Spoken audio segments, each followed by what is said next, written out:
Bonjour à tous, Bonjour. c'est parti. On va commencer par une petite devinette. Est-ce que vous connaissez le point commun entre des tampons, un logiciel de gestion d'entreprise et une moto de prestige? Alors, le point commun de ces produits, c'est qu'ils ont tous été lancés par des entrepreneurs français à l'étranger. Les tampons, c'est l'aventure de Jérémy et Virginie qui ont décidé de quitter Paris, alors qu'ils étaient banquiers, pour lancer ces produits en Chine et finalement mettre fin au règne des serviettes hygiéniques.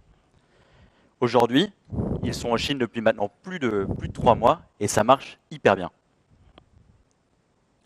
Benjamin, il y a quelques années, était également étudiant.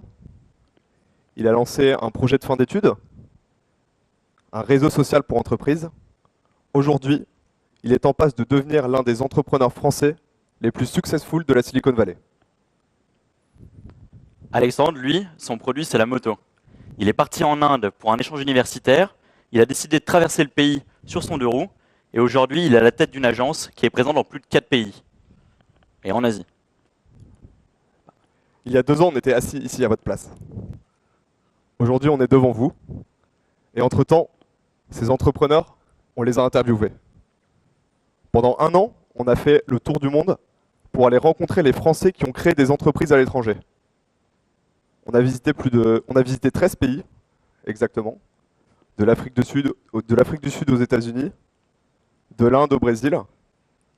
On a rencontré plus de 60 entrepreneurs pour les interviewer, et tous ont partagé avec nous des histoires farfelues, des anecdotes originales, des galères, des succès. Aujourd'hui, on va partager ça avec vous. Ces entrepreneurs, la route n'a pas été facile. Ils ont tous eu des problèmes, ils ont tous eu des difficultés. Mais ce qui les unit aujourd'hui, ce qui fait qu'ils ont réussi, c'est qu'ils ont su exporter leur talent. Exporter leur talent, ça veut dire quoi? Qu'est-ce que c'est exporter son talent? Qu'est-ce que c'est exporter votre talent? Exporter votre talent, ça veut dire 2 choses. La première, c'est que votre culture, votre éducation, ce que vous avez appris pendant les cours ou ce que vous avez appris pendant que vous étiez enfant, adulte, adolescent, c'est quelque chose qui sera extrêmement mis en valeur, qui ne sera jamais autant mis en valeur que lorsque vous le confrontez à un environnement différent. C'est-à-dire que votre talent, ce qui fait que vous êtes bon, ne sera jamais autant bon et aussi bon que lorsque vous le placez dans des situations extraordinaires, face à des situations extraordinaires et que vous ne connaissez pas d'habitude. Un exemple pour illustrer? Allez, on va tous ensemble en Inde. L'Inde, pour ceux qui connaissent, c'est un pays de l'à peu près, de l'environ. C'est fait comme ça. Nous avons rencontré 2 entrepreneurs, un couple, qui a lancé une entreprise de design industriel. En utilisant ce qu'ils étaient, leur nationalité, leur personnalité, leurs valeurs, leurs compétences, ce qu'ils avaient appris, ils ont su faire de ce qu'ils étaient une valeur ajoutée, un atout considérable en Inde. Design industriel, on leur demande un meuble blanc, ils livrent un meuble blanc. Pas blanc cassé, blanc. Et ils l'ont vécu. Ils ont su maximiser le fait d'être français, d'avoir cet esprit cartésien, cette précision, cette rigueur, pour mettre en avant leur talent dans un environnement différent qui s'est avéré du coup être une plus-value pour développer leur projet.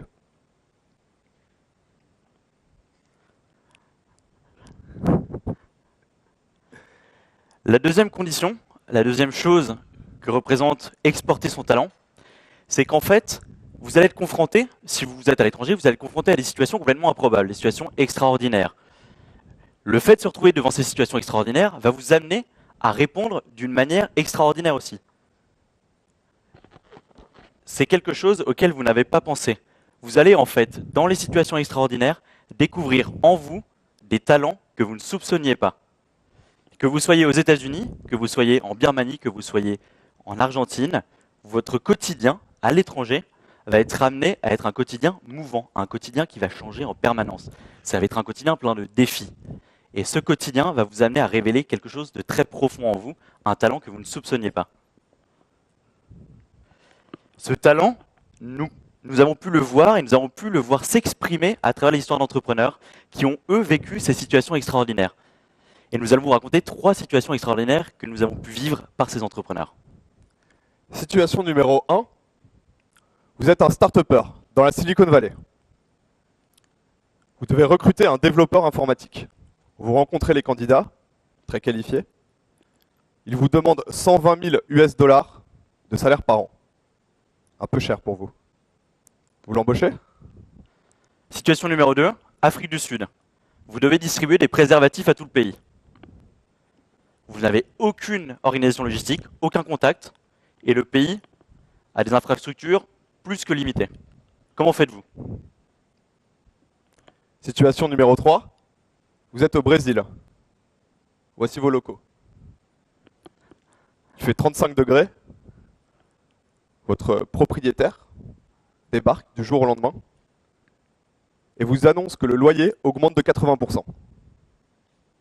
Vous déménagez? Ces situations sont des vraies situations que les entrepreneurs français ont vécues et nous ont racontées.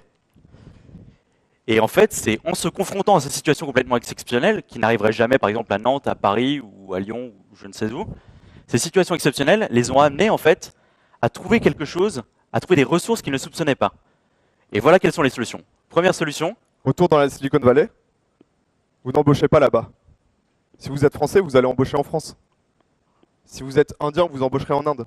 Vous trouverez des talents tout aussi qualifiés à des salaires bien plus cohérents, tant pour vous que pour votre employé. Situation numéro 2, vous devez toujours distribuer vos préservatifs en Afrique du Sud. Vous ne savez toujours pas comment faire, et en fait si, vous vous adressez aux brasseurs. Les brasseurs, ils ont un réseau de distribution énorme en Afrique du Sud, ils sont présents dans chaque village. Et donc du coup, la solution, c'est de passer par la bière. Une bière, un préservatif, une bière, tout simplement. Brésil, toujours 35 degrés, bon 37. Vous avez fait appel à la décision de votre propriétaire. La première chose que vous faites en arrivant au bureau, vous arrêtez la clim. L'huissier qui viendra pour faire l'état des lieux et évaluer la valeur locative de votre espace n'aura qu'une seule idée en tête: partir le plus vite possible. Vous serez forcément gagnant lors de la décision finale. Aussi étonnant que cela puisse paraître de distribuer des préservatifs à travers des brasseurs ou encore de couper la ventilation pour ne pas voir son loyer augmenter, ces situations sont des situations vécues. Le principe, c'est de vous dire que face à un environnement différent, vous allez être confronté à des situations auxquelles vous n'êtes pas habitué. Vous allez du coup devoir chercher des ressources qui sont en vous. Par exemple, vous allez découvrir votre aptitude à apprendre une langue complexe. Vous allez découvrir votre aptitude à savoir écouter, à savoir regarder, admirer. Vous allez vous découvrir curieux, vous allez apprendre plein de choses sur vous. Donc confrontez-vous à cet environnement différent. C'est notre message ce soir. Partez, découvrez de nouveaux horizons, frottez-vous à la diversité. Bon, c'est un peu cliché, mais on a rencontré des pompiers aux États-Unis. On a vu des pêcheurs au Japon. On a rencontré un aviateur en Afrique du Sud. Et ces gens-là, par leur vision, par leur métier, par leurs différences, ont tous quelque chose à apporter. Et vous aussi, vous avez quelque chose de différent à apporter. Mais alors, Brice, est-ce qu'on est obligé d'aller en Birmanie, au Népal ou en Alaska pour exporter notre talent? Non? Est-ce que nous sommes obligés d'aller aussi loin, de faire autant de kilomètres pour nous frotter à la diversité? Eh bien non. Est-ce que vous, dans cette salle, vous ne pouvez pas exporter votre talent? Mais si, Est-ce que vous ne pouvez pas découvrir votre talent dès maintenant? bien sûr que si. Vous êtes artiste? Allez voir un sportif. Vous êtes jeune, parlez avec des vieux. Vous êtes architecte? Allez voir un médecin. Vous êtes start-upper, allez voir des grands groupes. La différence que vous trouverez dans l'autre sera ce qui vous mettra en valeur. Posez-vous la question, en sortant de la salle, comment vous pouvez exprimer votre différence, comment vous pouvez vous frotter à la diversité. Le talent sera de trouver l'environnement dans lequel celui-ci dans lequel votre talent s'exprimera le mieux. Merci beaucoup.